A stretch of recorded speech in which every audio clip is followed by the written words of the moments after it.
Hello. I think it's about time to start. So, any question from last time? Before we go over into our material today, let's have a small announcement about midterm. So, people has been asking about midterm. It's scheduled on the 8th week, which I believe is next week. So, we'll have the midterm on Monday class time. So. Yeah, so let's have a 2-hour midterm, and the range should be chapter 1, 2, 3. Yeah, and yeah, I will have a more detailed announcement later on either. Okay, so that's about midterm. Any question about this? Yeah, well, we have a lot of people, so I'm not sure whether this room is enough to hold a midterm. But although yeah, people don't actually come, but midterm I assume people will actually show up. So we'll see whether we can fit in or we need another classroom. Yeah. Okay, and that's about midterm. And let's get back to our math. So last time we go over this basis thing. So we define a basis, and from basis we know finally what's the dimension of vector space. And so this dimension idea will generalize the dimension Rn. We think Rn is n-dimensional, and now we really see that it's n-dimensional. And for a more general vector space, we actually count their dimension. And so what's this basis? Basis satisfies two things. So basis is a whole bunch of vectors, a set of vectors of v1 to vn. And they need to satisfy these two things. First, they need to be linearly independent, and second, they need to span v. And we will show today that later part of today that those two things means that you can write any vector in V as a linear combination of those two, and with unique coefficients. And those coefficients we call them coordinates. So because the second one, so we know every vector can be written as a linear combination of your basis vectors. And also from the first one, and the theorem proved from 3.3, that we know that because they are linearly independent, these coefficients are unique. So for any vector in V, you can write a unique linear combination from your basis vectors, and those alpha 1 to alpha n are called coordinates. Okay, so that's for 3.5. But back to 3.4, we call those set of vectors the basis. And we find out that there are a lot of structure for basis of a particular space V. Okay.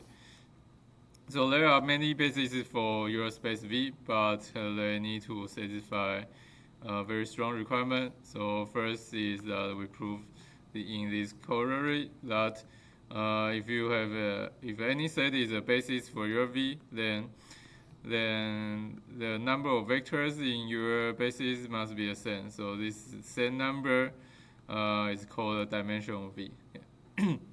So you can think about the dimension is independent of the basis. So dimension is a property of your vector space. Every vector space has a dimension, and if you have dimension n, then whenever you have a basis, the basis must have n vectors in it. Okay. So that's a dimension of your vector space V, and yeah, and then there is a special case where your vector space only have the zero vector. Then we say it's dimension 0, and also there are exact examples where your vector space has infinite dimension, and yeah, those are more weirder. And here are some examples of dimensions.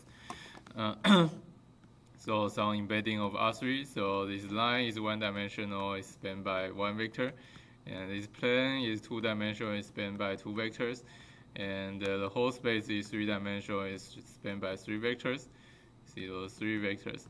So as long as they are linearly independent, they can be kind of not orthogonal, although we haven't talked about orthogonal. But you see that if they are linearly independent, so they don't lie in the same plane, then they will span the whole space. Okay, that's some geometric idea. And you see that you can kind of feel that you can choose different bases for this R3. You can have three different slanted vectors, and most of the time they will span R3. Okay. But you see that you must have three vectors. Okay.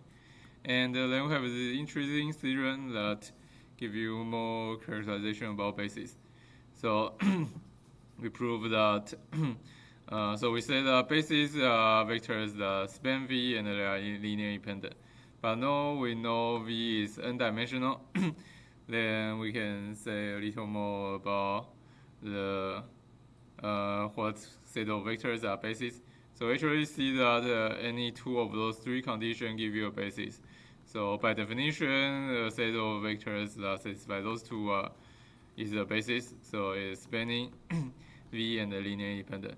But we also see that if you have n vector in them and they are linearly independent, then they span your space. Then there is a basis because it spans the space.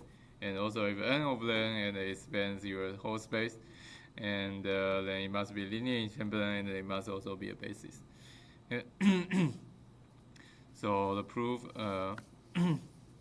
the first proof is more technical.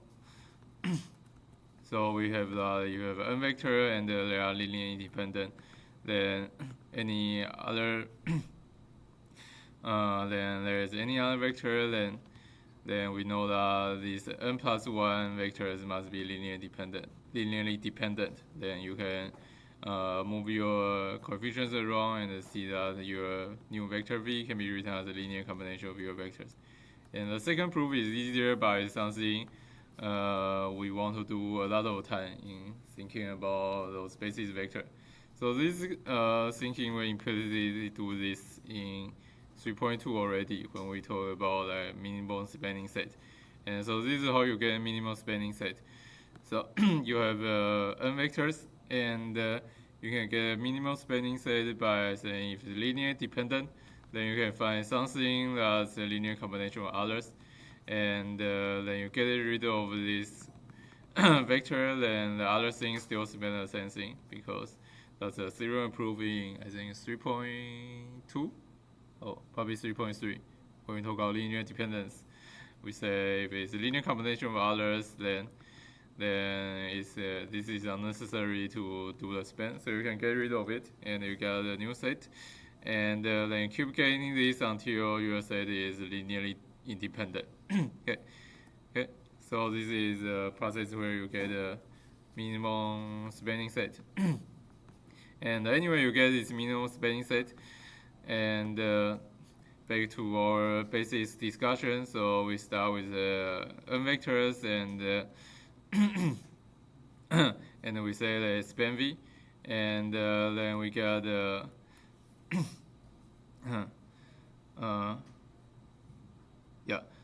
got n vectors, and we say it's span V, and we say if they are linear dependent, then we can get a smaller minimum spanning set with k less than n vectors.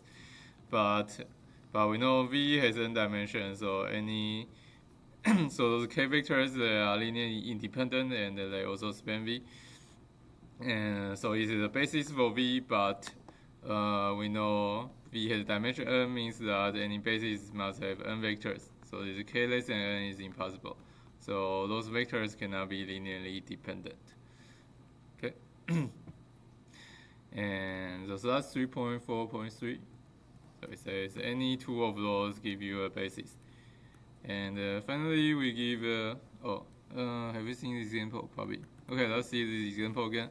And so now we have a little better way to test whether a set is a basis for Rn. So we now have those three vectors, and we want to see whether they are basis for Rn.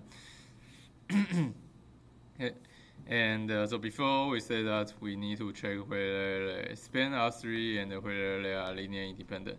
But now we see that we have 3 vectors, then we only need to check one of the spanning or being linear independent. So we just check whether they are being linear independent.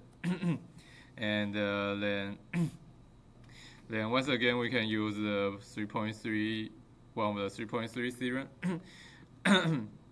And we see that we just need to check whether the square matrix is singular, and we just check the determinant where it equal to 0, then we know it's linearly independent or not. Okay. So remember in 3.3 we say there are 2 cases, right? So we get multiple vectors and we want to check whether they are linear independent. Then we see that if if the dimension of the embedding, so the Rn and the number vector are the same, then we can check the determinant by just one calculation. And if they don't match, then you need to do the if they don't match, then you need to do the Gaussian elimination. And when we do it in 3.3, it's kind of weird that why we want to care about a special case where the dimension n and the number vector n is the same. But here you kind of see, because this is what happened. We want to check basis, because we know when we check basis, the number of vectors must be same as the dimension of your vector space. So you naturally, if it's in Rn, then naturally you want to check n vectors. So you will form a square and you can check the determinant. Okay. And yeah. Anyway. So that's this example. You calculate the determinant formed by those 3 vectors, and you see it's non-zero, then you know it's linear independent. Then you have 3 vectors that's linear independent, then you know it's basis. Okay. So that's a review, and there's no question. Then let's finish. Let's finish the latest theorem about 3.4.4. Okay. And it's more characterization about basis of V. So once again, we have a vector space of dimension. So this V is a vector space of dimension n, and so we have 3 things. So first is that no less than n vector can span V. Okay. So it's a little different from before. So we say no less than n vectors can be a basis of V.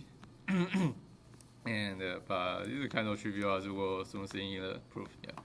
So I guess the thing we need to prove here is that the less than n vector, if they are linearly dependent, can then span V. Yeah. And hopefully you can feel already intuitively that it's very unlikely. And anyways, so no less than n vector can span V. And the second is that a subset less than n linear independent vectors can be extended to form a basis of V. Okay.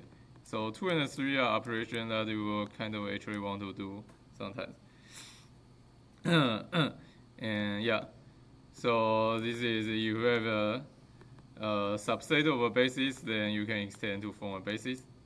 And 3 is that you have a spanning set, and then you can pare down to form a basis. So basically you can get rid of some vectors inside your spanning set and form a basis.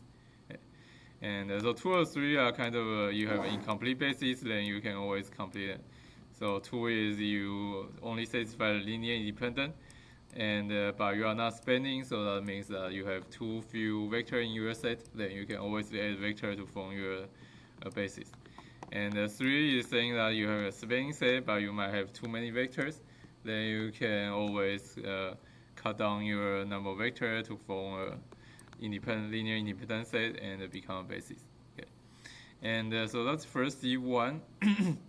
Well, 1 is very easy. So you have some set that span your V and with less than n vectors.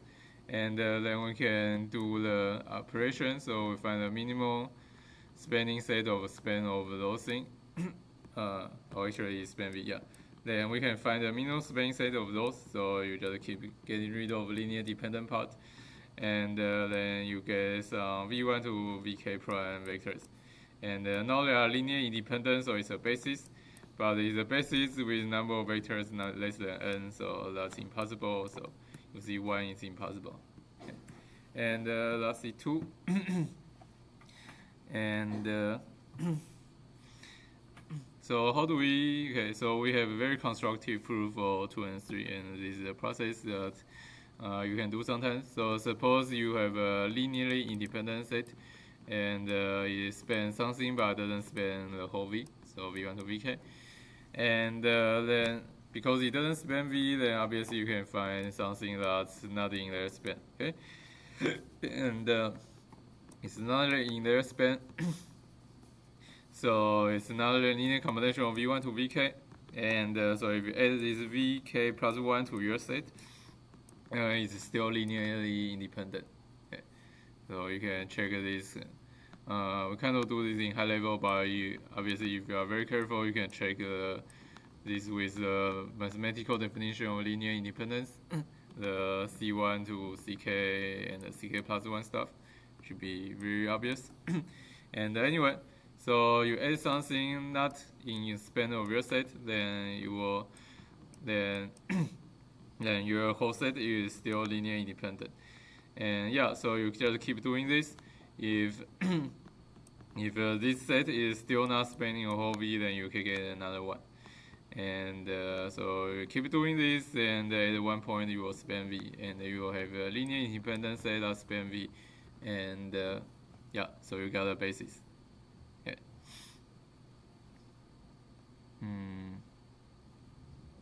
Yeah. And so this is the adding process, and 3 is the other way, so it's getting down vector process. So you have a spanning set that has more than n vector, and then you want to get a basis, then that's a process that we have done multiple times. So if you want to find a minimum spanning set, so you just keep getting rid of linearly dependent vector from your very large spanning set, and at one point you will get spanning and linear independent set, and you know that's a basis. Okay. And yeah, so I think here we don't actually need this even. So probably don't need this. Anyway, so that's two processes that's pretty useful. So if you have a linear independent set that's smaller than n, and you can keep adding vector until you get n vector and you get basis. Or you have a spanning set that has more than n vector, then you can keep getting rid of vector until you get a basis. Okay, so yeah, so I guess those theorems says that the basis is very free. You can form a basis from practically any set. You have a set that has too few vectors, you can add vectors. You have too many vectors, you can get rid of vectors. Okay, pretty easy to form basis. Okay, so that's 3.4, section 3.4. We talk about basis and dimension. And I guess this triangle is the most important thing. So by definition, basis is a set span URV and linear independent. And then we got this dimension. Then we got this dimension concept saying that your vector space V has this dimension number n, means that every basis will have n vectors in it. And we see that actually now you fix your vector space with dimension n, then you see that any two of those conditions give you a basis. You have an n vector and a span V is a basis. You have n vector and they are linear independent is also a basis. Okay. So any question? Otherwise, then let's go to 3.5. Okay, so change of basis, and actually, want to talk change of basis is also like change of coordinate. So let's talk about this coordinate concept first. So this coordinate, as we say at the start of today's course, it's a number, the coefficients that when you take a linear combination give you some vector. Okay. So we start with a more familiar concept, familiar case of a coordinate where your basis is the standard basis E1 and E2. So think about you are in R2 and we have this basis E1, E2, just 1, 0 and 0, 1. Okay. And so what do we mean by coordinate? We mean that whatever our vector, so we have whatever vector in R2, so it's x, y, and x2, and it can be a linear combination of E1, E2 like this. So it's x1 times 1, 0 plus x2 times 0, 1. And yeah, so it's x1, and if you written in this more algebraic notation, algebraic expression, then it's x1 times this vector e1, and x2 times this vector e2. And so those x1 and x2 are coordinate, right? So this is a usual two-dimensional coordinate you will feel, you know, in maybe middle school, right? Yeah, so let's draw a little bit geometric. Yeah. So you have a two-dimensional vector, and this x1 and x2 is the coordinate of your vector. So it feels like this. You have a vector x here, right? X, and it has coordinate and here this coordinate xy coordinate is x1 x2. So this is x1 and this is x2. Okay, so that's coordinate. And so it's x1 times this e1 vector plus x2 times this e2 unit vector. Okay, so yeah, so this x1 x2 number is called coordinate. Okay, but the standard basis, and I want to generalize the concept of coordinate to any basis. And as we said, then that means that we have whatever basis. So there's y big, this both case y, both case z are just two vector linear independent vector in R2, and so they form a basis. And we say that our x can be written as a linear combination of y and z. And as we said, this follow from the two property of the basis. So because they are spanning set, so any vector can be written as a linear combination of y and z. And also because they are linear independent, then by this theorem 3.3.2, your alpha and beta is unique. So the idea is kind of like, wait, where am I? Yeah. So once again, you have your x here, right? And now you have maybe y and z in those two directions, and you're asking what's this y coordinate and what's this z coordinate, etc. Okay, so you have like alpha here and beta here, kind of. So there are some length weirdness here. Yeah. So you're asking how many y plus how many z will become your x. Okay. And yeah, so that's a coordinate in our yz basis. Okay. And so here's a notation. So this alpha beta vector is called the coordinate vector, and of x, obviously for this vector x, and with respect to, so it depends on which basis you pick. So with respect to order basis yz. Okay. And so why do we have the order basis instead of basis? Is because we cannot just swap the alpha and beta, right? So before we say basis is kind of a set, and set has no ordering, so we can say a basis is yz or basis is zy. But here, so this order is really something not to be too important, but I just say it means that this alpha should go with y and this beta should go with z. So now you need the order for your basis. You just say y is the first vector, z is the second vector. So then alpha is the first coordinate and beta is the second coordinate. So you can pair the coordinates with your basis vectors. Okay? So yeah, and then we adopt this. I believe it's not too formal, but anyway, this is the notation we use for order basis. So we use this bracket. It looks kind of like a matrix because we view it kind of like matrix a lot of time. But anyway, we use this bracket notation to mean order basis. So bracket and the thing ordered here. So yz. Okay, and maybe let's see an example. Oh, we have a better picture. Okay, so y z. So y is now this weird vector 2 1, and z is this vector 1 4.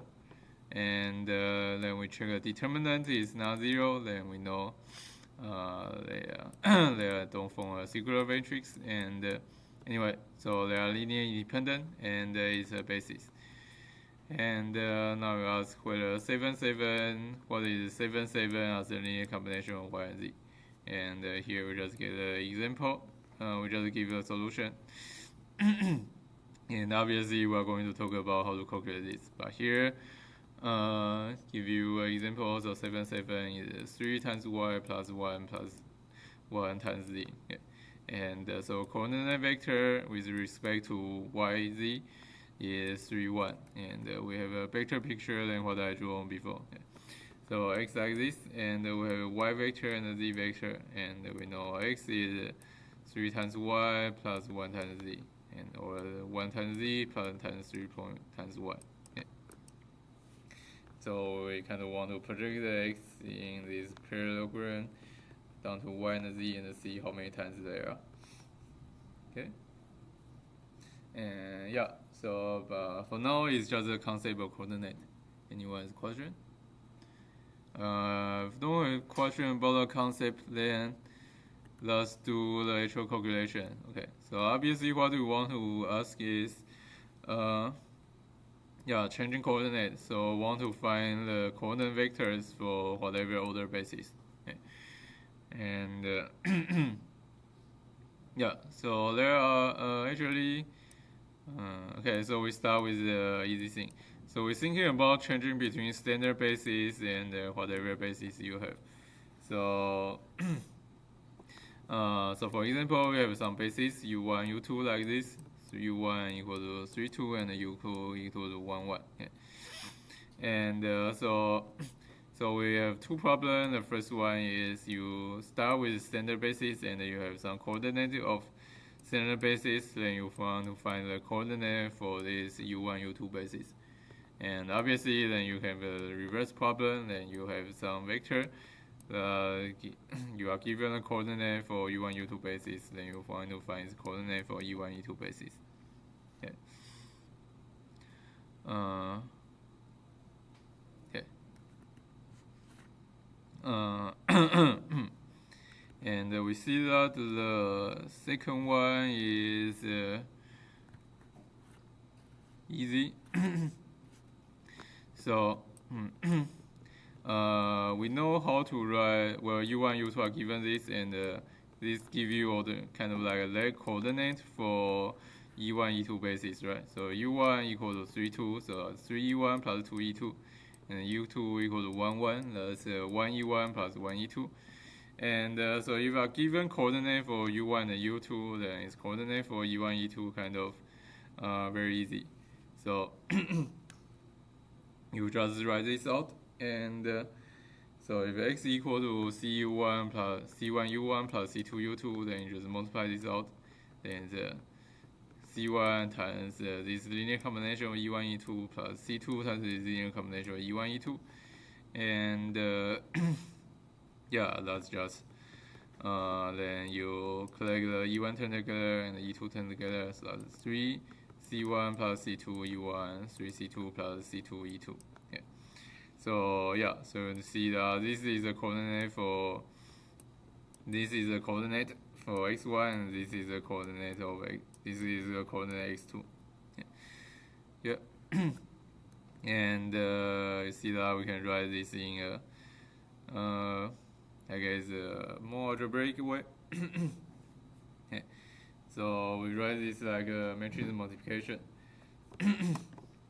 So we see that this x in standard basis as x1, x2 equal to 3c1 plus c2, and x1 equal to 3c1 plus c2, and x2 equal to 2c1 plus c2, and we can get this by doing this matrix multiplication. So we just list the u1, u2 here. U1 is 3 2, and u2 is 1 1. And we write multiplied by the c1, c2 vector. So yeah, So this is you can easily get this by thinking about this matrix multiplication as a linear combination of vectors. So this matrix multiplication is C1 times the first column and the C2 times the second column. And the first column is U1 and the second column is U2. Right? And yeah, so this is obviously true. X is U1, U2 matrix times the C1, C2 coordinates. And anyway, we can define this U matrix as this U1, U2 matrix, and is once again this 3, 2, 1, 1 matrix. And we see that we can write this whole thing with a very clean algebraic expression. So we see that this x vector is this U matrix times your C coordinate vector. Okay. So yeah, so we really done nothing. It's all same as this, but we can write it in a very clean form now as a matrix multiplication. So this once again, this x coordinate vector is two-dimensional vector. Then we have this U matrix that's just listing the basis vectors of your listing your basis vectors of your base the vectors in your basis U together into a square matrix, and then you have this C two-dimensional vector that's the coordinate of coordinate in this U basis. Okay. So x vector equal to U times C. And so this U obviously is very useful, and we call it the transition matrix of your basis U1, U2, and to your standard basis E1, E2. Okay. And U is non-singular, and why does anyone want to answer? We have seen this multiple times. Want to say? Yeah. And yeah. Anyway. U is non-singular because we know U1, U2 are bases, and U1, U2 are bases, so they are linearly independent, and that means this U is non-singular. And so we go to the other thing. So then this means that we can find U is non-singular. That means we can find U minus 1. And so we get that C equal to U minus 1 times X. And that means U minus 1 is the transition matrix from E1, E2 to U1, U2. Okay. And okay, so then we finally back to what we want to do. Okay. So suddenly we get a solution to the first problem, although we have been talking about solution to the second problem. So we see that the solution to second problem is easy. It's just your your x is U times C, and then from this expression, then we see that the first problem is actually, well, not quite so easy, but we can also know how to do. So x, so the second question we want to get it from C to x. Then the first question we want to get it from x to C. Then we see that we just need to apply U minus 1. Okay. And obviously, then you need to do actual work to calculate the U minus 1. Because for U, you just list the vectors. And U minus 1, you need to do whatever way to calculate U minus 1 from chapter 1 or chapter 2. Okay? Yeah. And and here is some schematic of what we have done. So so we have from this U1, U2, so from this C vector, we can apply U to get this X vector, and it's like this. And so we know X equal to UC, and so C equal to U minus 1X. Okay, so let's see an example. And we have U1, U2X. And yeah, so here's our X vector equal to 7, 4, and the same U1, U2. Then you want to find the C, so the coordinate in U1 and U2. And as we said, then we find the transition matrix, this is together. Then we can find the U minus 1, this we'll probably do with Cranmer formula. So determinant is minus 1, then you move things around, you get this U minus 1. And anyway, then as we say, C, you just apply U minus 1 to X. And so you can just do matrix multiplication, and you find out that C C1 C2 equal to this 3 minus 2. Okay. And yeah, so x is C1 U1 plus C2 U2, and so that's 3 U1 minus 2 U2. And let's see that our calculation is actually correct. So 3 times this 3 2 minus 2 times this 1 1. And so that's 9 minus 2 7, and 6 minus 2 equal to 4. Okay, so that's actually x. And let's also see that our matrix multiplication is correct a little bit. So 7 minus 4 equals 3, and minus 14 plus 12 equals to minus 2. Okay. Yeah, so that's how you do change your basis or change your coordinate. I guess that's between standard basis and whatever basis. Okay, any question for this right now? No? Okay, then let's see more. And okay, I think it's very similar. And yeah, so we just have 2 different vectors now. So p1 equal to 1 minus 1, p2 equal to minus 2, 3. And so we want to find the transition matrix from standard basis to our basis, and we know that just list those vectors together. So it's 1 minus 1 minus 2, 3. And oh, sorry. That's okay. So here this is tricky.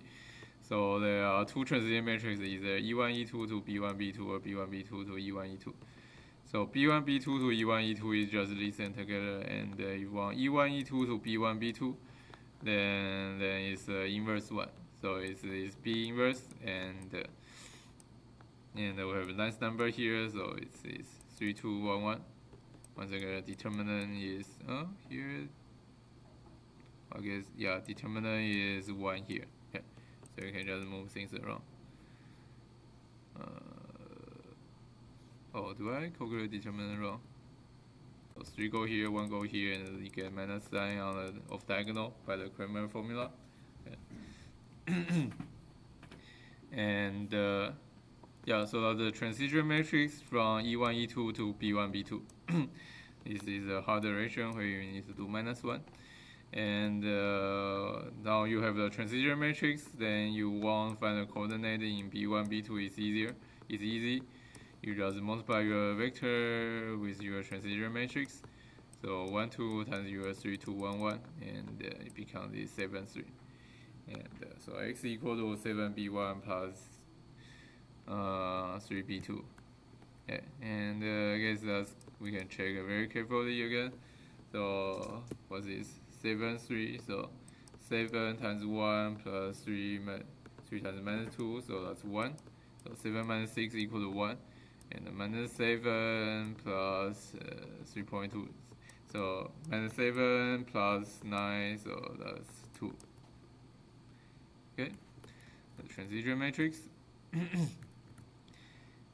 And okay, then finally we can consider the more general problem.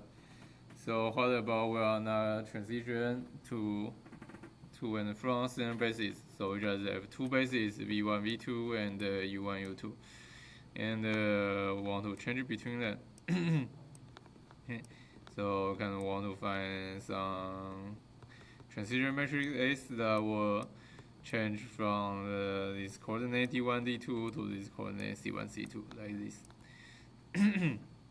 And how do we do this is, well, we just change back and forth from the standard basis. Okay. And so given some vector x and its coordinate. Yeah. So we have whatever vector x, and we know the coordinate C1, C2. So x equal to C1, V1 plus C2, V2. And we found to find scalar, and yeah, so this is the coordinate here. So coordinate for V1, V2. And then we want to find the coordinate in U1, U2, those D1, D2. And so we want to satisfy this. And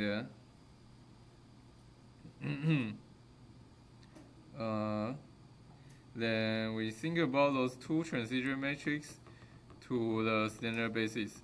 So we say this basis V as this V1, V2 matrix, and this matrix U as this U1 column and U2 column matrix.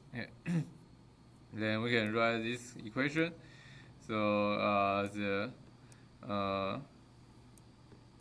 V times C equal to U times D, because the V times C is so yeah. How do I say? Yeah. So we can, if you expand all this equation, then once again remember a matrix multiplied by a vector is a linear combination of its columns. Okay. And so when you write down, then this C has C1, C2, and the first column is V1, second column is V2. So C1 times the first column plus, so this thing is C1 times the first column plus C2 times the second column, and that's equal to the X vector, and also equal to this D1 times first column U1, and D2 times second column U2. Okay. So maybe if I draw a little bit, hopefully the geometric equation help you. So V is like this V1 column, V2 column, then you are multiplying this C1, C2, and yeah, and so that equal to C1 times this V1 column vector plus C2 times this second column vector, and yeah, and similarly for U. So you have this U1 column and the U2 column, then times this D1, D2, and so that's equal to this U matrix times D vector, and both of them equal to this X vector. So can just kind of just from the derivation of equation 3.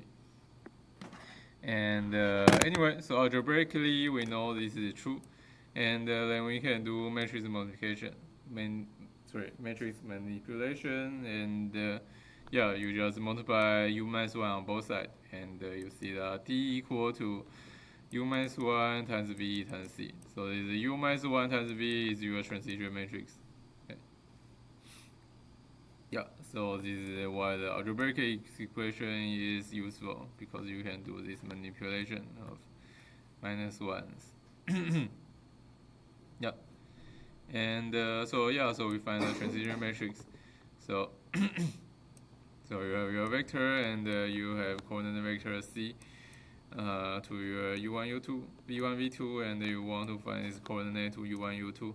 Then you just apply U minus 1 V. Okay. And so let's see an example.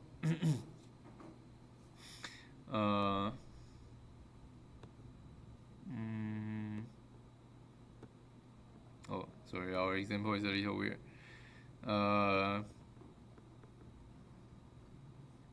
Anyway, our example, our solution and the quadrant is in different space. But anyway, our quadrant is our V1, V2 is 5, 2, 7, 3, and U1, U2 is 3, 2, 1, 1. And so our S from V to U, as we say, should be U minus 1 V, and so V is just listing this together, so it's 5, 2, 7, 3, and U minus 1, so U minus 1 we kind of calculate before, so U is 3, 2, 1, 1, and we calculate before U minus 1 is 1, 3, minus 2, minus 1, because the determinant is 1, so it's easy to calculate. And so you calculate this U minus 1 V multiplied matrix together, and you get this matrix. It's 3 minus 4, 4, 5 minus 5. And yeah, that's just standard matrix multiplication. And check one coordinate, so 1 and 5, and then minus 2 and 2 and minus 2, so that's 3. And other 4 indices, hopefully. Other 4 coordinate, hopefully we do it correct. And yeah, so that's really, oh, I guess we have a little more slides. But that's really the idea of 3.5 here. So if you want to change your basis to another basis, then just do this U minus 1 V. At least when they are all embedded in R3. Okay, sorry, in Rn. Okay, so yeah, you have these vectors in Rn, then you want to do changing basis, then you just need to do this matrix modification. And yeah, and here is some diagram of that you see from that you get some idea. So we basically thinking about we change it from V to E by doing this V matrix, and we change it from E1, E2 to U1, U2 by doing this U minus 1. So together we are just doing this V then U minus 1. Yeah, so that's the whole idea. And so we'll be talking about this in R2, and obviously this works in Rn. Okay, so as long as you are in something that has a standard basis, this one works out. So we can also do this in Rn. And yeah, as long as our vector are given as a coordinate to standard basis, we can do this. And so it can be doing Rn for any n. So for example, in R3, then we can have some E equal to V1, V2, V3. So those three vectors, and F equal to U1, U2, U3. And we can do transition from E to F. And once again, that should be the E matrix. It should be E matrix E matrix times the F minus 1. Let's see, is that correct? Okay, so we want to find transition matrix from E to F. And then we have two vectors, and we want to find two vectors that's written as a linear combination of E, and we want to find their coordinate in F. Okay. And so as we see the U minus 1, so E given by this matrix, let's see, we are releasing things like 1, 1, 1, 2, 3, 2, and 1, 4, 1, 5, 4. Okay, so it's this matrix, and we have the U minus 1, so U is this thing minus 1. 1, 1, 0, 1, 2, 0, and 1, 2, 1. Okay, and now we skip the hard calculation part, so the hard calculation is doing the minus 1. So hopefully you get a minus 1 here correctly, then you just do matrix multiplication of those two together, then you get a matrix here. So this is our transition matrix. And yeah, the transition matrix. And once of your transition matrix, whenever you want to see different coordinates, you just multiply them. And yeah, so this is all basically a lot of calculation that you should do in your homework. But here we just skip the calculation part, and we will result here. Show you. And yeah, so you multiply the transition matrix to your coordinate in E, and that should give you the coordinate in F. And the coordinate in E, once again, is this 3, 2 minus 1, and or 1 minus 3, 2. Okay. So 3, 2 minus 1, 1 minus 3, 2. And then we do our familiar matrix multiplication, then we get these two things. And then we can verify the answer that this is actually correct. And yeah, so that's really the idea. We really only have one idea for 3.5. And that's how you do transition matrix from one coordinate to another. So from one basis to another basis is you do this U minus 1V matrix. Okay. Because you are thinking you do this first matrix, you basically change to the standard basis. And from standard basis to your new basis, you do U minus 1. Okay. And yeah, I think we can take a 10 minutes break. And let's restart on 11:10.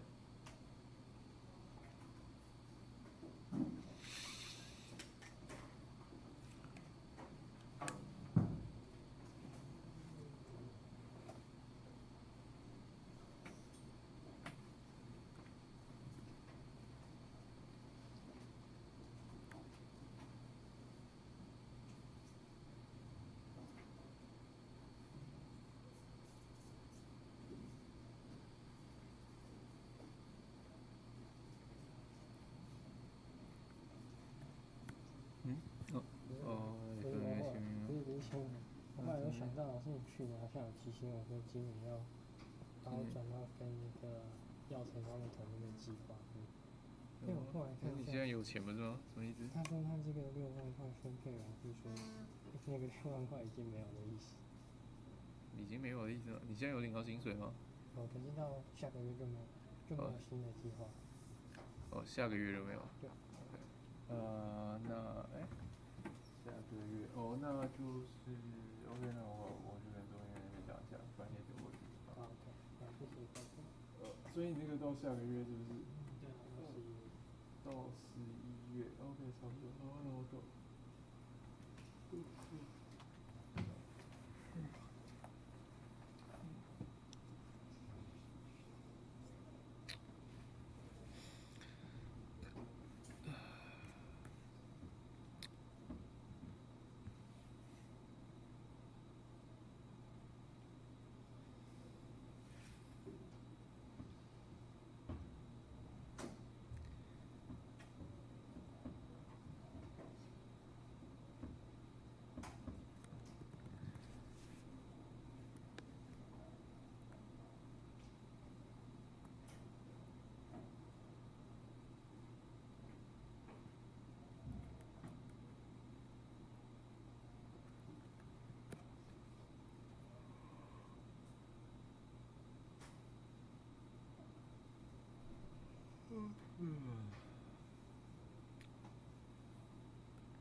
在说什么？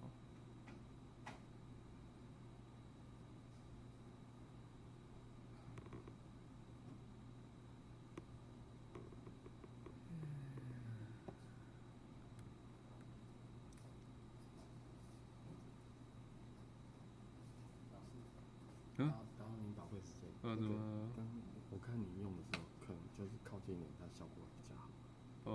因为你刚听得到吗？听不到。不是，我不是学生，我是同学，我是厂商。对，你看，就是说，这是他就是你开的时候，对啊，我刚刚开。对，要这样才可能会，因为你拉得远，他可能就会没有，但是同学没有反应，可是我刚刚是刚好经过看了一下。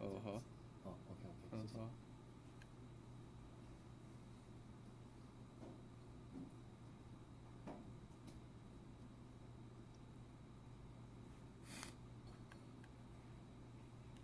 勉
强。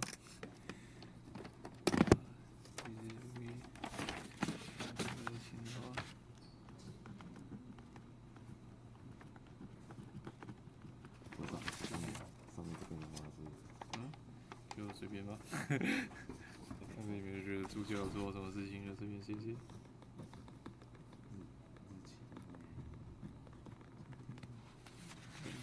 为什么你们不用好？你们就自己去写一写吧。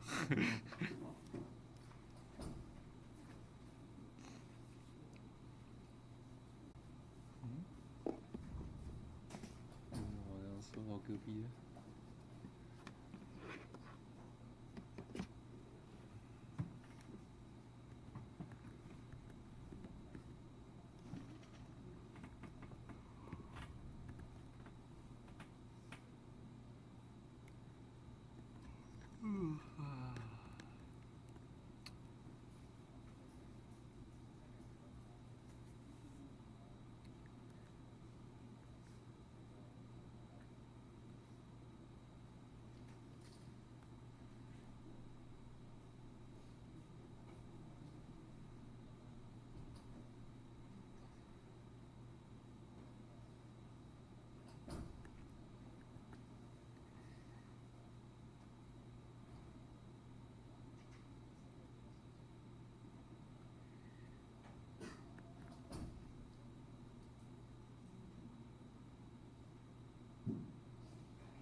Okay.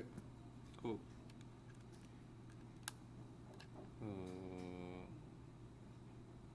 Hello. Okay. So this makes me get this a little easier. Hello. Hello.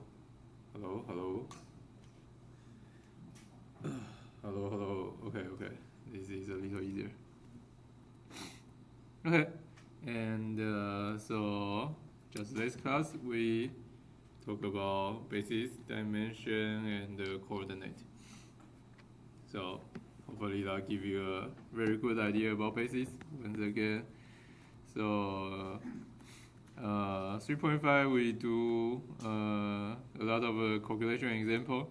But I guess the calculation is not too complicated. The only calculation we do is this. So I want to change from one coordinate to another coordinate. Then we do this u minus 1v. We calculate this u minus 1v transition matrix, and you just multiply this on your coordinate. But I guess here the more important thing is, well, obviously the calculation is very important, and you will be asked to do in homework and test. And but the conceptual thing is the concept of coordinate. So you have some vector, and you have some weird basis, whatever direction. They are in really weird slanted direction, and you still want to find how to write your vector as a linear combination of them. And your vector given as like a coordinate of standard basis, then we see that you can do this u minus 1 to find the coordinate in your new YZ basis. And also the concept of this coordinate. That is, you want to write your vector as a linear combination of your basis vectors, x equal to alpha y plus beta z. Okay, and people okay with this? Then we want to kind of wrap up about basis, and let's go into another concept. So we go to this more structural concept about matrix as a linear transformation more. Okay, so now we're back to more mathematical, more abstract concepts now. Okay, and so here we define two subspaces. Okay, so define the row space and the column space of the vector. And so what's the row space and the column space? Well, the definition is easy. So we know A is a m by n matrix. So so it has m rows, and it has n columns, and those m rows we can view them as vectors, and the space that span is called row space, and the space spanned by the column vectors is called the column space. Okay, I'm jumping ahead a little bit, so I should say the row vectors first. Okay, so n by n matrix, it has m rows, and so those are row vectors, and you have n vectors, n columns, so those are column vectors. Okay, so let's see an example here. So we have 2 by 3 vectors. Okay, sorry, 2 by 3 matrix here. So and it has 2 rows. So it's 1 0 0 and 0 1 0. So the 2 rows, they are the row vectors. And also you can cut it in straight line, and it has 3 columns. So it's 1 0 0 1 1 0 0. So it's 3 columns. Those are column vectors. And as we jump ahead and say, so the space spanned by the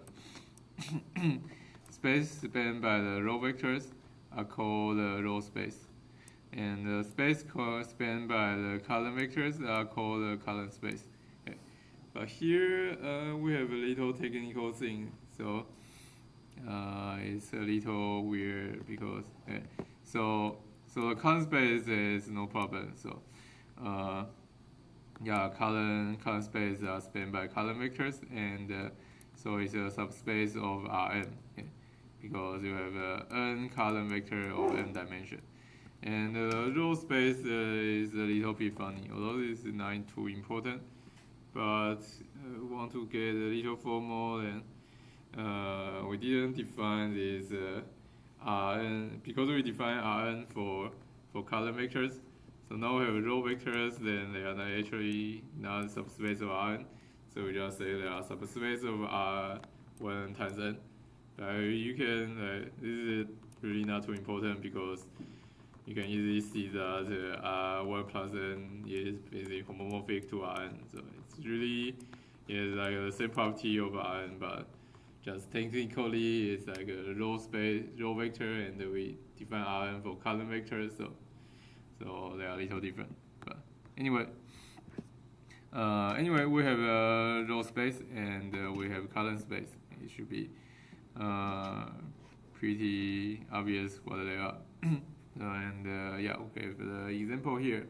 So row vector and column vector, and the row space are the vectors are spanned by the row vector. So alpha beta coefficient, and so alpha 100 plus beta 010, and so write it all is alpha beta whatever, and so it's a two-dimensional subspace, and it's two-dimensional because there are two vectors, and obviously they are linearly independent. So it has these two basis vectors, and then we can see the column space, and column space is a subspace of R2 because it is two at most, well, it's embedded in R2, so at most two dimension, and we see that it actually spans everything in R2, so it's two-dimensional.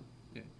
And so here a special thing happens is the dimension of the row space equal to dimension of column space equal to 2. And at the end of this section, we will see that this is generally true. Yeah. And the same number, so dimensional row space and dimensional column space is called the rank of the matrix. But I think that's the last thing we want to prove in this chapter. Yeah, these two numbers are the same. These 2 and these 2 is the same. For now, let's say other things. So we have row space and the column space, and we want to study their property. And the first thing about row space is that you can have matrices of you have different matrices, and they will have a row space. That's when you do you have row equivalent matrices. So remember, in first chapter 1 we have three.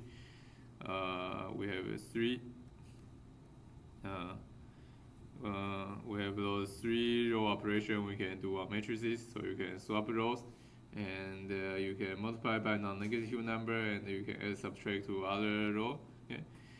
So yeah, so row space of this A multiplied by some row operation is same as the row space of A. Okay. And it should be pretty intuitive, because if you think about row vectors, say you swap 2 of them, obviously it doesn't change the set of row vectors, so they still span the same subspace. And the other thing, like you multiply by a number, then you can, when you do linear combination, you can just divide that number back, and yeah, it's easy to check yourself that this is true. Okay, so I don't have a proof here. And then, okay, we are in weird order, but then we go to this rank concept. Okay. So we say there's one theorem about rank that we want to prove at the end of this section, but we can define it for now. So for now, we define a rank as a dimension of a row space. Okay. So this is pretty solid definition. We have a rows, we have a row space, and obviously every vector space has a dimension. I guess we didn't. Yeah. Every vector space has a dimension, and the dimension of a row space we define as rank. Okay. So rank is dimension by. And and here we actually do extra notation that we didn't have, so we have this RA notation. But hopefully this is pretty clear. Wait, do we have? Sorry. So I should actually highlight here. Okay. So we have 2 notation here. So row space of some vector, some matrix A is called RA, and the column space is called CA. Okay. So notation, well, it's a notation, but it's a notation we are going to use throughout this section. And here I can write a little more. Okay. So I want to say R of some EA equal to R of A. This is the theory I want to say. And anyway, yeah, so rank of A is defined by this dimension of I. And our spoiler is that this will equal to dimension of C of A. Okay. So at the end of the section, we'll say this is equal to dimension of C of A. But for now, let's see what this definition gives us. Okay. And for now, example 1, you see that it's equal to these 2 here. So those 2 row vectors span a 2-dimensional space, and okay, so the dimension is 2. And so then we teach you how to do calculation for this. And once again, this is you do Gaussian elimination when you do linear algebra. Okay.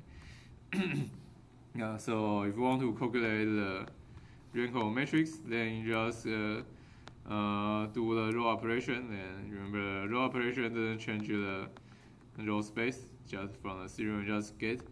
Because the row operation doesn't change the space at all, and obviously it doesn't change the dimension of the space. And so you can use row operation to make your matrix into the row echelon form.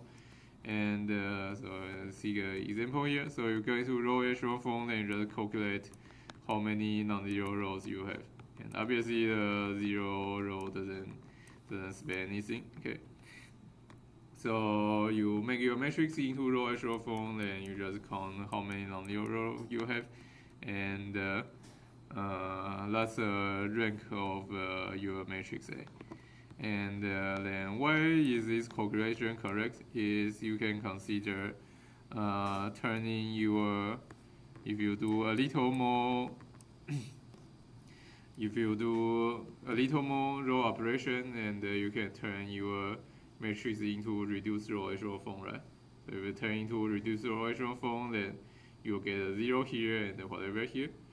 And then once your matrix is into reduced row echelon form, then it's obvious that every row is linearly independent, because every row will have some, say, the pivot 1 here, and then this 1 has a 0 on the same column. And so this row with the pivot 1 here is obviously linearly independent with anything else, because any linear combination of other rows, they have a 0 in this coordinate, they can get a 1 here. Okay. So that's a proof that every row that's a proof that the dimension of your matrix is equal to the number of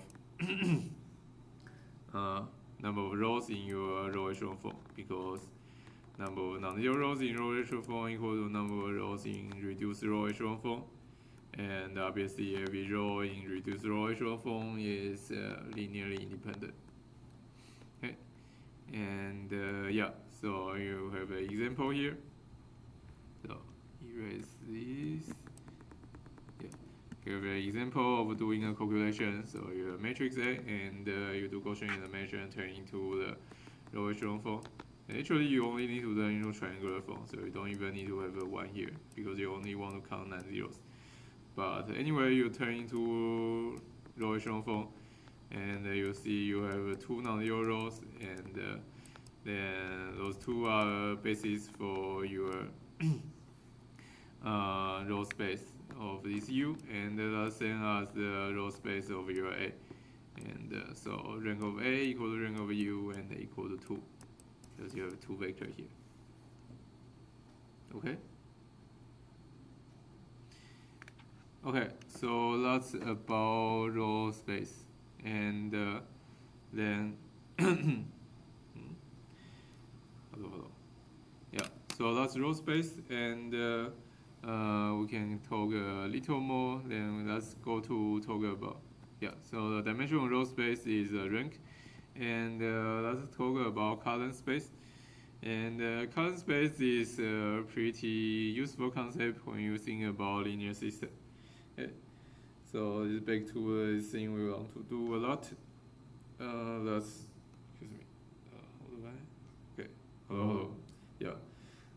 This thing we want to do, we like to do a lot is we're thinking about how many solutions we have in our linear system Ax equal to b. Okay. So Ax equal to b, we write it out is this A matrix times your x vector equal to b vector. And as we keep saying, this Ax part can be think of the linear combination of your columns of A. Okay. So yeah, when you write down the matrix multiplication, you can see that it's x1 times the first column plus x2 times the second column plus all the way of xn times the nth column. Okay. And so this thing equal to b. And as we say, we can think of this as have a solution, then b is a linear combination of a1 and an. And actually pretty easy to see that this is even if. So yeah. So Ax equal to b has a solution, means that you can find the linear combination of a1 to an, such that they equal to b. And then yeah, so that means b is in span of a1 to an, and that's just the column space of A. Okay. So here we really didn't do much. We give another interpretation of Ax equal to b. So we say X equal to b consistent, and that means b is in a span of a1 to an, which is the column space of A. Okay. So really is just a rewriting thing. And but now we have this column space idea, then we can well, that's a theorem. Okay. So theorem 3.6.2. So X equal to b is consistent if only if b is in column space of A. And then we can start to yeah. And but column space is spanned by those column vectors, and now we can start to characterize this consistency by thinking about the property of this column space and these spanning vectors of our column space, which is just columns of A. Okay, and okay, so first, if b equals to 0, and this is something we want to think a lot about. And so b equals to 0, and we think about Ax equal to 0, and it becomes linear combination of those A equal to 0. And well, this is something that we think a lot. We have this linear combination of vectors equal to 0, and this is actually the equation for checking their linear dependency, right? Remember in 3.3 we say so this always has a solution. That's when all the x equals to 0, and so yeah, by just definition.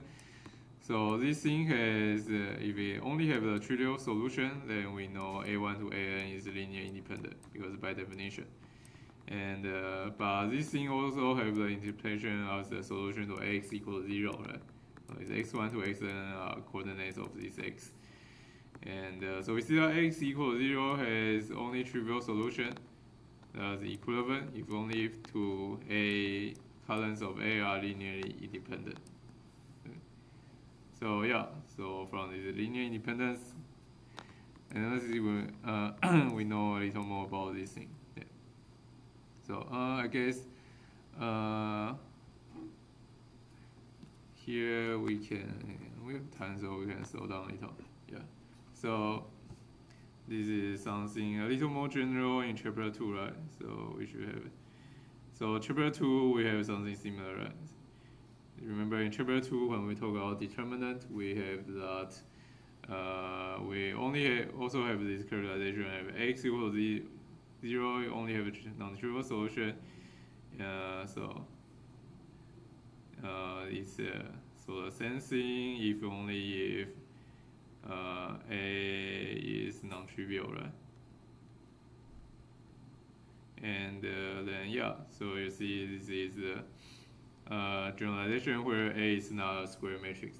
So in chapter 2 we have A square. So A square matrix. And we have the Ax equals 0 has a non-trivial solution if only if A is, not non-trivial, non-singular, right? Non-singular. Only trivial solution is non-singular.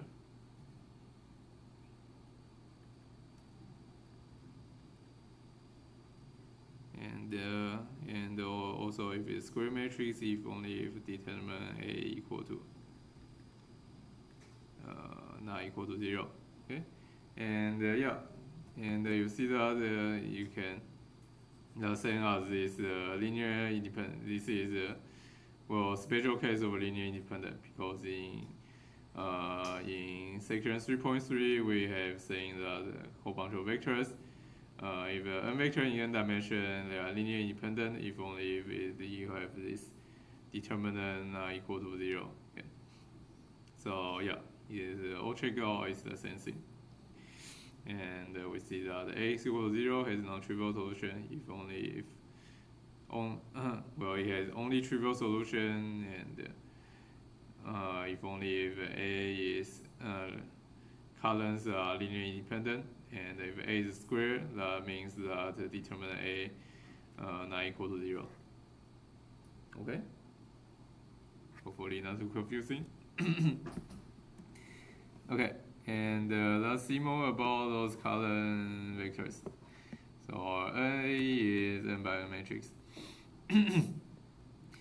And we say that so Ax equals B, and now B is not 0. And we see that this is consistent for every B, then that means that the column space is unique to span Rn. Okay, so this is pretty obvious. This is just from the previous theorem. Says that Ax equals B consistent if A is in column space. And if everything is in column space, then obviously your column space is the whole space Rn. Okay. And okay. And the second part is a little more interesting. It says that A equals B has most one solution. Okay, so remember we have been saying that solution can have three possibilities. You either have no solution, one solution, or infinite many solutions. And so if you are in this one solution case, and that's if only if the column space are linearly independent. And I guess we didn't have proof here, but I think it's pretty obvious. The proof is probably similar to what we have in chapter 2, right? Chapter 2 we also do similar thing. We have that A equal to X equal to 0. It only have a non-trivial solution. Then is this condition, and we will say this condition, then X equal to B will have a unique solution. So I think you can do as an exercise to show that the second part is also true by having this. Okay. And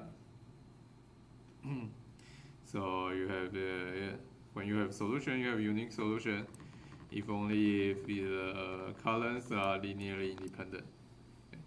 Okay. And so it's we have time. So it's the same thing. So remember what we do is we say that X equals B has non-trivial solution, then your homogeneous equation is non-trivial. So what's our, so you have A y also equal to B where y not equal to X, then A y minus X equal to 0 with y minus X not equal to 0. So your homogeneous, so you have a different solution for your X equal to B, then you have a non-trivial solution for the homogeneous equation. Okay. And so this really go back to this. And anyway, and now we see something interesting about column space we can say. Okay. So So the first one is pretty easy to show, and the second one is a little harder to show. But what's interesting is what happens when you satisfy both. Okay. So n by n matrix, and if you want to satisfy both, so you want your column vector to span Rn, okay, and well, by our dimension analysis, and obviously Rn has n dimension, so your column vectors you want to span Rn, then this n must be greater or equal to n, because the basis of Rn need to have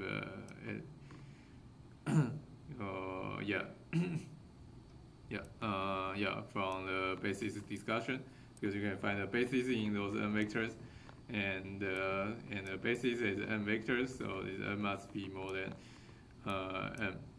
And also, if you are linearly independent, and as we say, you have more than n vectors in n-dimensional space, then there must have some linear dependency. And so if they are all linear independent, then n is equal to n. Okay. And so if you consider those two conditions satisfy both, both satisfied, then n must equal to n. Okay. Yeah. So we see that if the column vectors form a basis of Rn, then n equal to n. And the other way to say this is if you have if A is equal to B, for every B has a unique solution, then your column vectors is the basis for Rn, and n equal to n. Okay. So yeah. I guess we should say here, right? So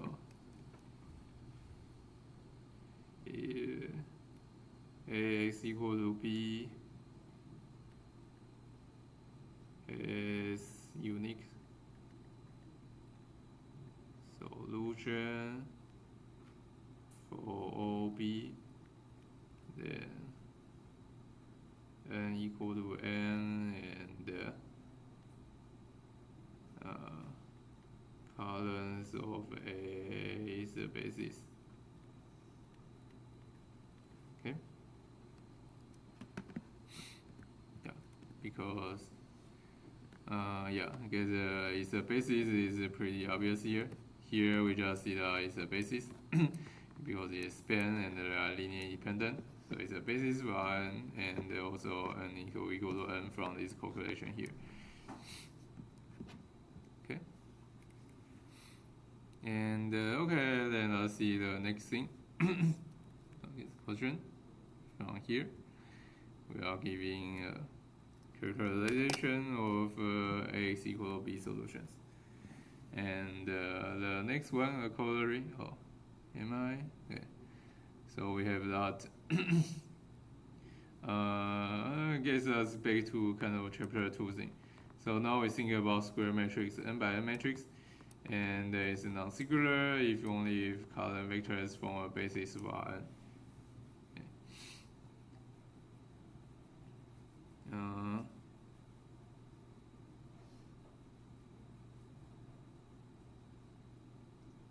So first we have the I guess the proof.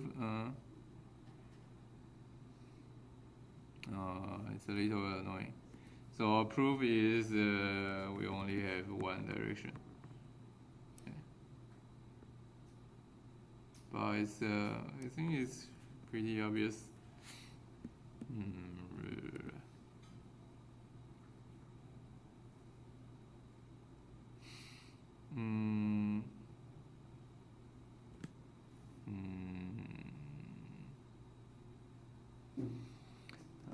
So I guess we want to rewrite it here. Okay. So it's a n by n matrix. So obviously there are n vectors, right? Because n by n matrix, so there are n columns. So n columns. So there are n of them, and so whether they form a basis, we just need to check whether they are linearly independent. Right? And this is from the next theorem we have in. Okay, so we can jump back a little. 5218. No, not enough. Okay, so from this theorem, so we have, remember we have n vectors, and we just need to check whether they are linear independent to see whether they are basis. So obviously, if they are linear independent, it's a basis from this theorem, and if they are not linear independent, and obviously there is not a basis. Okay. And so we have n vectors, so we have n column vectors, and we want to see whether it is a basis. And so it's a basis if only if they are linear independent. And but we already see that we have n vectors, and we see that n vectors is linear independent if only if they are non-singular. Okay. Non-singular. Non-singular. Yeah. Okay, so that's a proof. It's yeah, the proof down here is a little weird. I'll rewrite it later. Okay, but anyway, that's a corollary. So we see that our n by n matrix is non-singular if only if the column vectors form a basis. Okay. And if there is no question, then let's go to another definition. Okay. The definition kind of the thing we know a little bit. So that's the nullity, and that's just the dimension of the null space. Okay. So dimension of null space. Remember the null space. So just as a reminder. So this null space N of A is the set of X such that Ax equal to 0. Okay. So that's the solution space of Ax equal to 0. And okay, so null space has some dimension. So we defined null space before, and now we know dimension. We can define the dimension of null space as this nullity. And what's interesting about nullity is we have this nullity rank theorem. Yeah, and it says that we have n by n matrix. Then rank of A plus the nullity of A equal to 1. So we have kind of a conservation rule here. Okay? So the rank plus nullity will become n. And yeah. And remember I have an n by n matrix, so you kind of look at this. So I feel like you have some rank and some nullity. And well.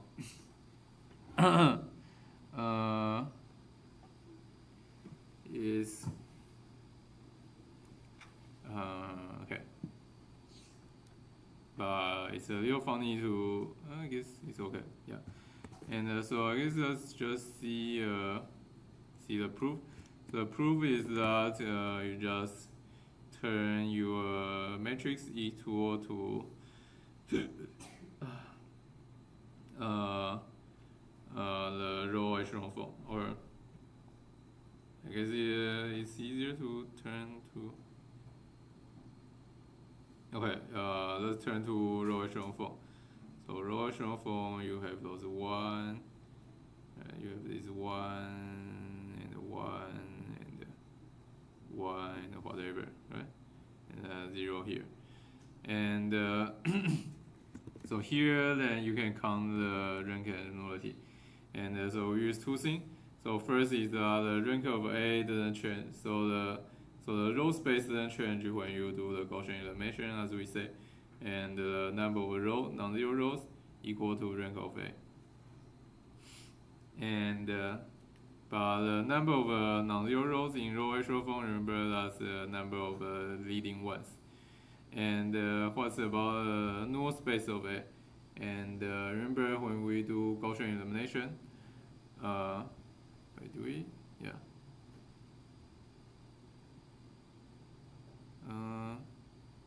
It's a little weird. I guess the proof is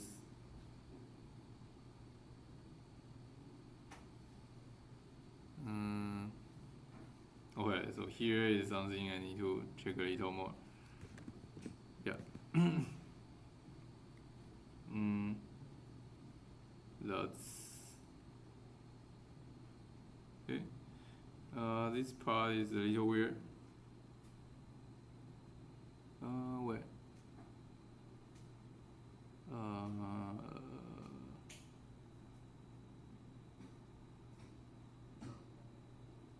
Yeah.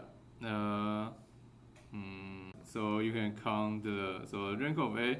So the rank of A part is okay. And as we have shown before, so you go to reduced iteration form. Then rank of A is just the number of non-zero row here. And here we can that, and we will give you a more detailed proof next time. That nullity of A is number of variable here. You can kind of feel it here, but it's a little hard to say this formally. Okay, and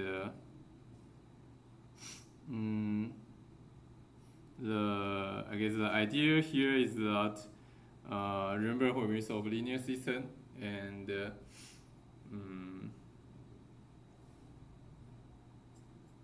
want to solve for I'm confusing myself a little bit.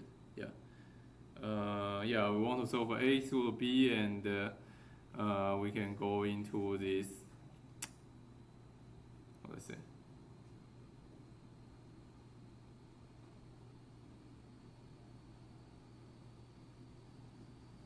Oh, sorry, I confused myself a little bit.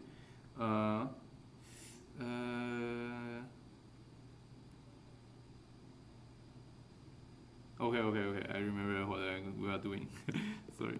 So we are okay. So nullity we are doing. Okay. So what we are doing algebraically is we want to solve A is equal to say actually. Oh, okay. So nullity we want to solve the equation A is equal to 0. Okay. And what we are doing is we do row operation on A. So we have the E,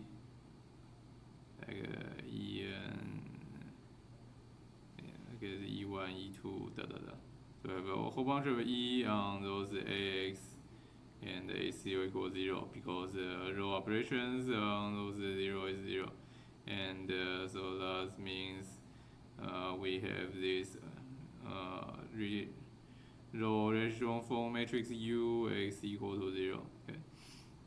And so what I want to show here and what I got stuck a little bit is we have the null space of U equal to the null space of A. Okay. Because this U can go back and forth. Okay. This will probably we probably proved before, but anyway, we prove it here again. And yeah, okay, and so now things are a little easier. So we can just think about, so we see that we have two things here. So the row space of U equal to row space of A, as we said before, and also the null space of U also equal to the null space of A. Okay, so that's cool. And now you look at this, and its null space is yeah, kind of easy. That's just the number of free variable here because yeah, you can say the free variable to whatever, and you will give you a solution to x equals 0. That's the thing we've done before. It's easier to see an example. Right. So that's although this is not a very rigorous proof, but let's see this. And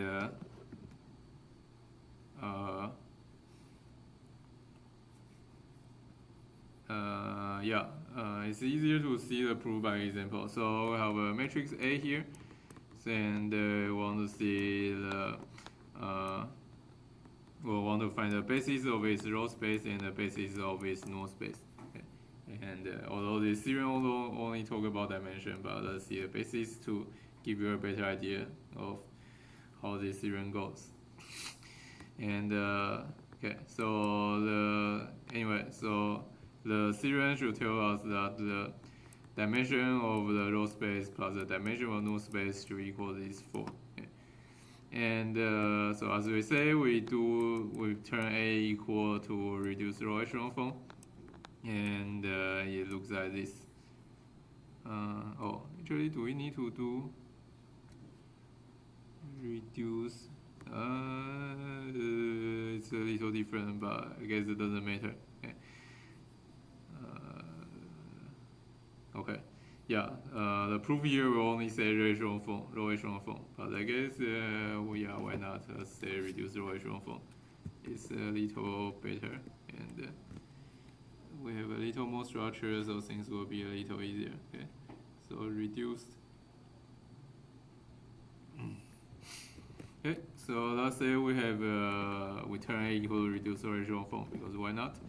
And then, as we say, we can see the row space easily. Okay, so we have a first row here, second row here, they are non-zero, and obviously they are linearly independent because all those lead variables, they have zeros of the same column, so you can now have this one as a linear combination of these zeros, and so the rows are obviously linearly independent, and they form a basis for your row space A. Okay, and the rank is 2 here. And for the null space, we see that we just solve for ux equal to 0. Okay, so ux equal to 0, then we have the this times x1, x2, x3, x4, and it will become those two equations. So x1 plus 2x2 plus 3x4 equals 0, then x3 plus 2x4 equals 0. And lead variable, we have 2 of them, rank equal to 2, and the free variable, we have this x2 and x4. Yeah. And we see that we can really pick whatever x2 and x4, and get 2 column vectors that will span the yeah, so we'll get those 2 column vectors that are obviously linearly independent, and they will span the whole null space. Okay. And yeah. Okay. And so we see that for those solutions, as we said before, you can determine by free vector x2 and x4, and so you can just set x2 to some alpha, and then from this equation, then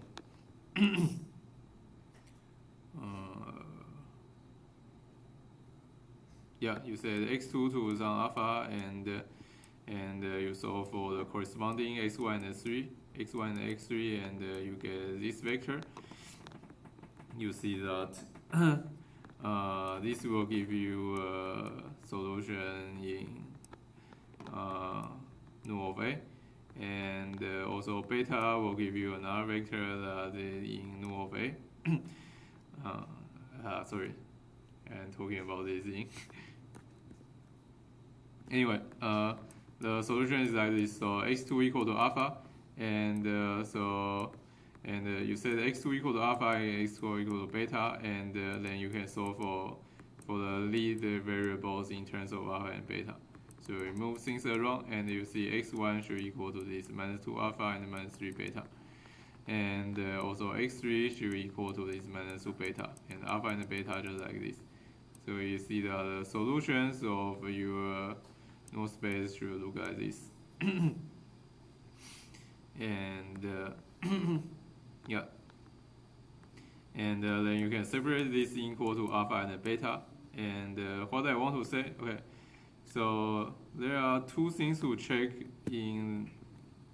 So we want to say this two vector span is the basis for. So what we want to say is they are basis for n of a. Okay, so this is basis for n of a. Okay. And so what's annoying here is, well, so yeah, so it's here. And let's first finish the example, and we see we have two vector here, and that's a number of free variable. And so number of free variable plus number of lead variable equal to n, and that's an example of a theorem.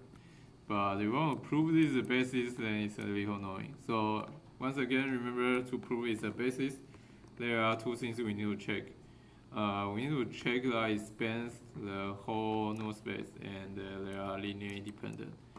And in my opinion, it's easier to see they are linear independent because, well, linear independent because in the alpha beta register, they are obviously linear independent because okay, so like in the dimension corresponding to the lead variable themselves, they must be linear independent because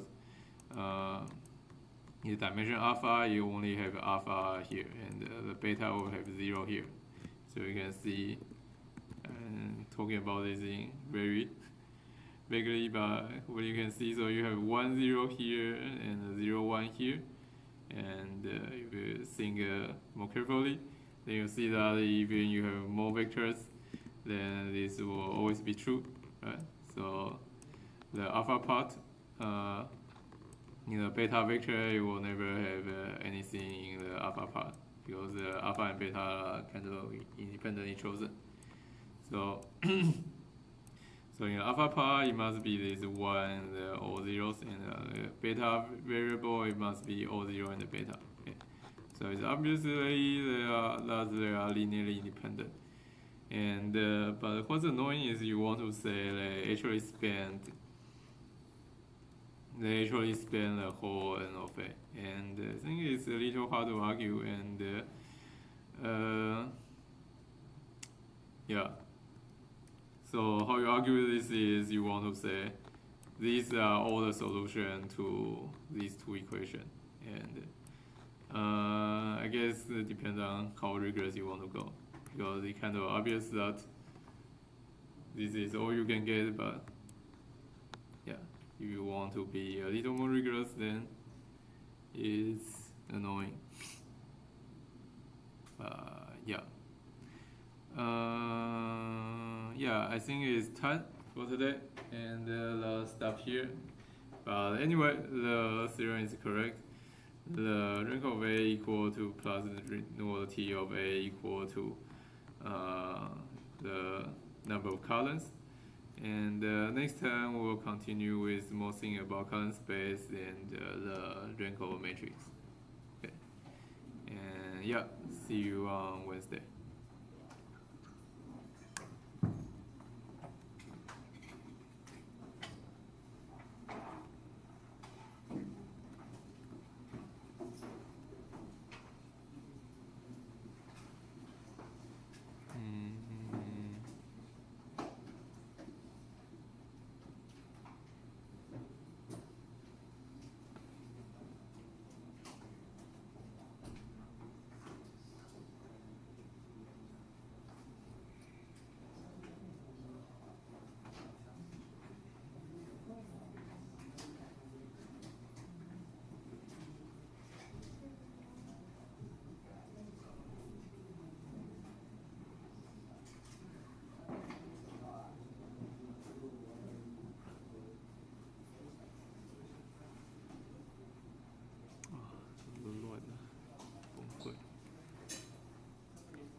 For the midterm, can I ask like what type of questions we will expect? Like will it be like proving or calculating? I think it will be a mix of both. Yeah. So there will be some calculation and there will some proof. But I guess we are limited in time, so probably not too much proof. And I might give you some yes/no question, but yeah, nothing set in stone yet. Yeah. How many numbers? How many numbers will there be in the meeting? Can I ask also? Number? I don't know. Usually, you mean how many questions? Yeah, how many questions? Usually, probably 5 to 7. Okay, thank you, Professor.